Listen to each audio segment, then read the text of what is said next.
Hi, my name is Geraldine Bates, and I will be doing a presentation over the remote collaboration and evidence based care with a focus on gender dysphoria in rural areas. Gender dysphoria is a complex medical condition characterized by distress or discomfort due to a misalignment between an individual's assigned sex at birth and their experienced or expressed gender identity. It affects people of all ages, and it may have a severe outcome on their mental health and general feelings. Therapy regimens involving hormonal approaches, surgical interventions, and psychotherapy are popular due to the result in suppressing the symptoms of gender dysphoria and improvement of the overall quality of life. Although the availability of expert care for gender dysphoria can be problematic, especially in isolated areas, it can lead to inequalities in healthcare access and results.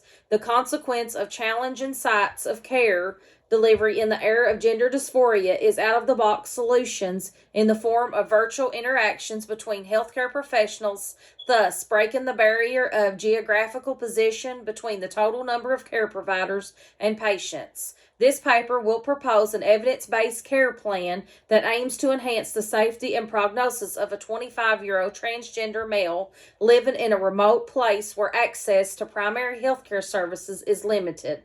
Besides, it will describe the impact of evidence based practice on the formation of care plans and discuss the utilities and constraints of long distance teamwork. Formulation of an evidence based care plan for a 25-year-old male to male transgender with poor health care services in rural zone necessitates a holistically based approach to account for both physical and mental health needs while factoring in the problems that comes with remote collaboration.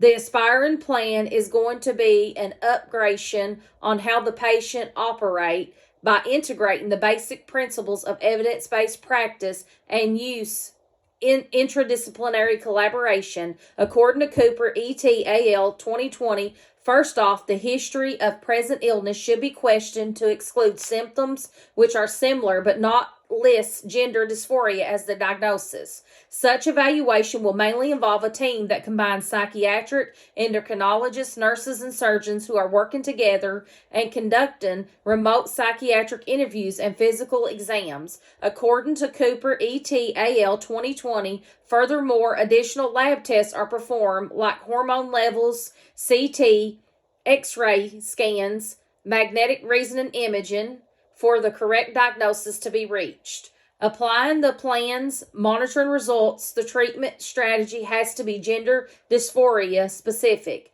Besides that, a concerned person could also be covered with the person's goals for treatment. Creative writing prompt. The art of stargazing in our everyday lives. Supervised use of the hormonal therapy, which an endocrinologist directs, is the main component of male hormone therapy for transgender males. According to Collado Malona et al. 2020, they pursue the treatment in line with their self-perception gender, which is used to overcome the discomfort caused by bodily form.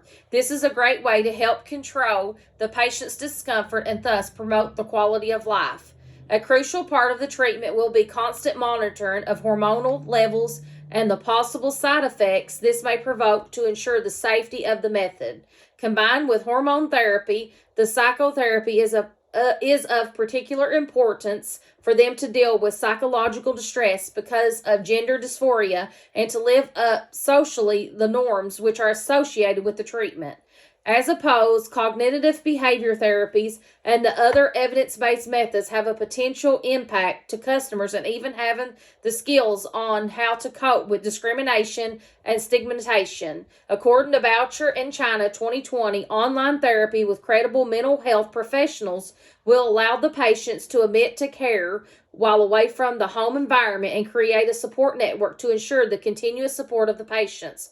A surgical intervention such as chest maxillization surgery or genital reconstruction surgery could be a part of a medical plan, given patient values and medical eligibility. It is imperative that partnering up with experienced surgeons who are used to dealing with the specificities that pertain to transgender healthcare is an absolute necessity in the line of ensuring the safety of these operations and success of the entire process. Precise preoperative appraisals, along with the informed consent consent mechanism and consequential post-operative improvement are the key therapeutic settings for treatment of transgender dysphoria. According to Boucher and China 2020, frequent and efficient communication and cooperation among all the members of the transdisciplinary team form the basis of a good treatment schedule, patient monitor, and possible problems troubleshooting, which eventually lead to success. The use of telehealth interactive platforms like virtual consultations and home monitoring has an amazing power to open communication avenues for a continuous stream of information. It provides more comfort to disabled individuals and those residing in the rural areas who are unable to travel all the way to the health providers given the geopolitical barriers that may be present. In applying the Iowa model of EBP for the promotion of quality care, the EBP model utilizes evidence-based practice. The model gives a generalized pathway for combining the research evidence, clinical expertise, and the patient's preferences to provide the best medication and outcome. Firstly, the Iowa model focuses on determining a clinical problem or question by considering patient needs and existing evidence. That is, the clinical issue of this case lies in whether the rural community can dispense both safe and efficacious health care to a transgender male suffering from gender dysphoria without enough financial resources to take him to a hospital that offers such services. Through a regular survey of other available medical literature as well as international guidelines about the treatment of gender dysphoria with hormone therapy, psychotherapy, and surgical interventions, the care team will collect evidence which will support the process of decision making. Moreover, the Iowa model attenuates the critical appraisal of evidence to evaluate its validity, reliability, and applicability to the patient population and clinical setting. This is related to assessing the validity of the research results, recognizing potential biases, and considering how pertinent the findings are relative to a patient's circumstances. By carefully decoding and evaluating the existing evidence, the caregivers can make thoughtful decisions about the most effective intervention likely to maximize the patient's safety and outcomes. Lastly, the Iowa model centers around the point where there is a merger of evidence, clinical expertise, and patient preferences to develop a unique care plan for a patient. This collaboration encompasses bringing treatment options to the discussion with the patient, considering individual goals, values, and preferences, and considering the latest evidence to create the plan of care. This approach ensures that the care providers and the patient comprehend each other and that the treatment plan is concurrent with the patient's needs and desires, increasing the patient's contentment and adherence to treatment. Through the course of planning the care regimen, a number of evidences have proven to be highly helpful in ascertaining what will prove beneficial to the patient. Research studies that concerned with the safety and efficacy of hormone therapy in the transgender were provided crucial information relating to the probable gains of the hormone treatment that masculinized them and guided the treatment planning and clinical follow-up. According to Milona et al. 2020, additionally, research evidence that the therapeutic interventions effectively address the distress related to gender dysphoria and increase the psychosocial well-being motivated the inclusion of the psychotherapy into the treatment plan. Unfortunately, which guidelines and consensus statements were also released by the WPATH and the Endocrine Society, professional organizations who established them for the purpose of helping patients with gender dysphoria. These rules are of central importance and support physicians on their daily routine.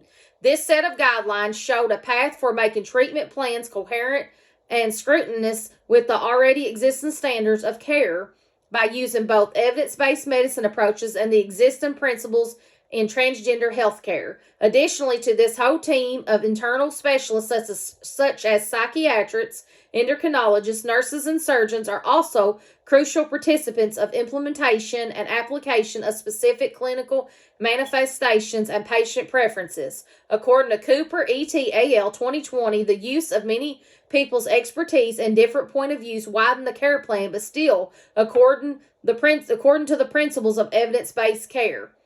Rural healthcare professionals working in the aforementioned patient case offer numerous advantages in regard to care delivery to a certified gender dysphoria client in a rural setting. This type of treatment not only gives the patients access to the professionals and resources that are not available locally, but also helps in improving their health.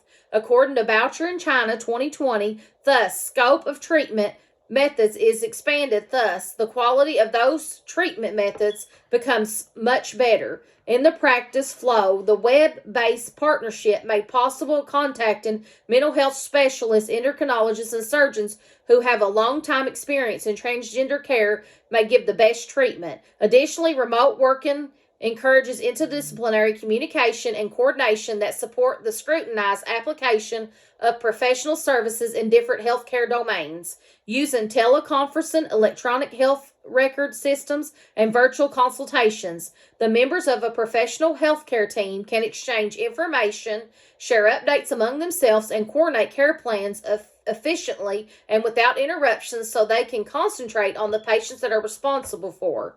According to Milona ETAL 2020, besides this smoothly running communication builds collaboration where the knowledge and excellence of the many disciplines are blended to reach the best outcomes and the satisfaction of patients. Despite the positive aspects of remote cooperation, there could be some difficulties that must be overcome for it to be effective as possible. Efficient technical collaboration might be compromised, and even the safety of patients is a question mark due to unclear communication or incompatible platforms, which are related to the technology, and poor internet connection might become problems. According to Mason ETAL 2023, the resolution of these drawbacks can be achieved by the adoption of good communication protocols, by training the staff on the telehealth technologies used so that the work can be safe, and by the addition of backup communication channels.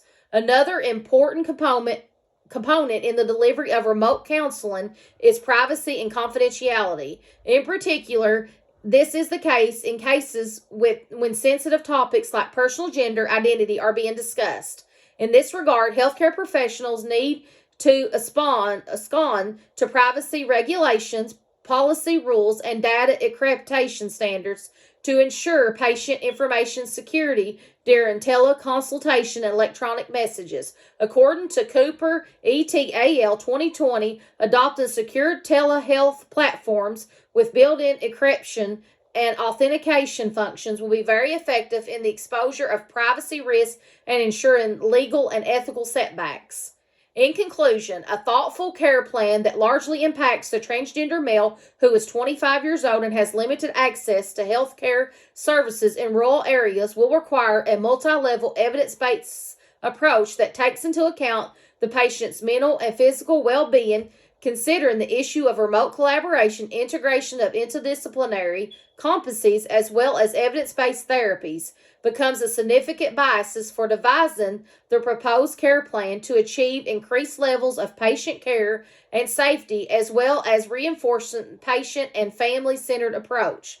Considering the EBP as a practice in dealing with this topic, the literature review here and the expertise of foundational guidelines lead to the bringing of the recommendations in place that are specific to the patient's particular circumstances and have also considered the best available evidence.